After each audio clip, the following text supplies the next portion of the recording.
The Dynamic Host Configuration Protocol, or DHCP, has been a popular method of IP address assignment for a very long time.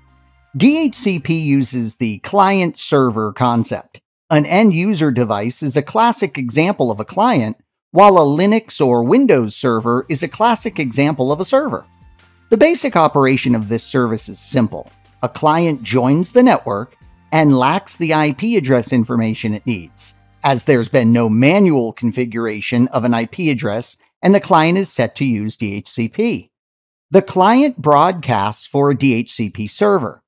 The DHCP server responds and provides required information like the IP address, the subnet mask, the default gateway, and the DNS server addresses.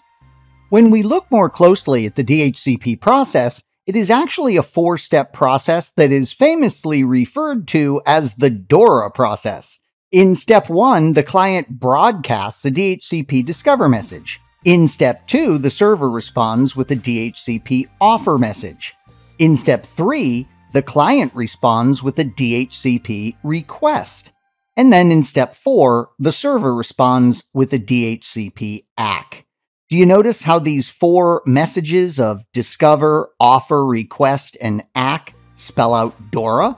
The address information that the DHCP server delivers is provided using a lease. This lease has a duration.